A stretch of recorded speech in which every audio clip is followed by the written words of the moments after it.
Avec le programme JMS, on a essayé de construire une nouvelle pédagogie, une nouvelle manière de transmettre les connaissances, les savoirs, les savoir-faire et les savoir-être journalistiques, qui ne soient pas simplement des one-shots, des apports ponctuels et puis finalement on retourne après dans nos mauvaises habitudes. L'idée là, c'est deux aspects. Le premier aspect, c'est de s'inscrire dans le temps. Alors bien sûr, ce n'est pas une formation qui est à temps plein parce qu'on s'adresse à des journalistes professionnels qui travaillent en rédaction, donc ils ont un boulot. On ne peut pas les mobiliser pendant 5 jours par semaine sur 10 mois. Mais en revanche, on les mobilise intellectuellement, on les sollicite. Et donc on a une pédagogie qui est à la fois sur du présentiel, mais au long cours, on va maintenir un niveau d'engagement par proposer des lectures, proposer des conférences en ligne, proposer tout un ensemble d'échanges qui auront lieu aussi pendant et entre les modules.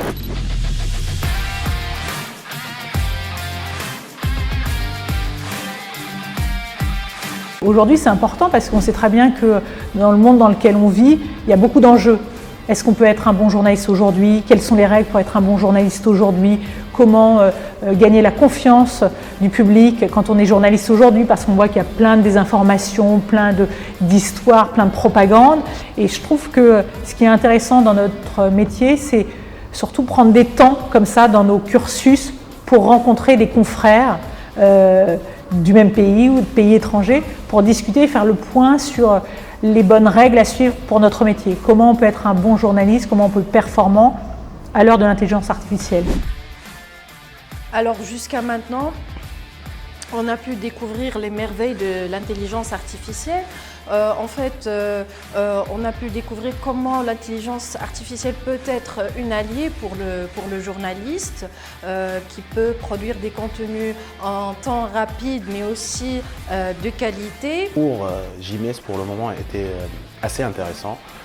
Ça m'a vraiment permis de découvrir de nouvelles approches, de nouvelles façons de faire les choses. Je suis fière d'avoir fait partie de ce programme JMS et d'avoir fait la connaissance de plusieurs journalistes tunisiens et professionnels et d'avoir reçu une très bonne formation, de très bon niveau, de formateurs venus de France. Les discours complotistes et la façon d'aborder les personnes qui croient en ces théories du complot, ça fait partie de mes missions. C'est ce que je suis venue faire là en Tunisie auprès des journalistes, essayer de comprendre comment on peut maintenir le dialogue face à des théories, des discours qui nous semblent dissonants et comment on fait justement pour éviter de rentrer en confrontation directe avec ces publics-là pour trouver un terrain d'entente et essayer petit à petit d'appuyer sur les petites failles de ces discours-là et pourquoi pas les amener à douter et à revenir peut-être sur d'autres chemins d'information. شاركت في الفورماسيون تاع جيميس اللي بالحق معناتها حاجه نفعتنا على الاخر نحكي نفعتنا الجروب اللي تعرفت عليه في الفورماسيون هذه اكثر من 14 حد كنا موجودين. الفورماسيون لينا فيها برشا حاجات في كل ما هو مونتاج، في كل ما هو لي ريداكسيون تاع لي زارتيكل، في كل ما هو لي ريشيرش، في كل ما هو الفاكت تشيك.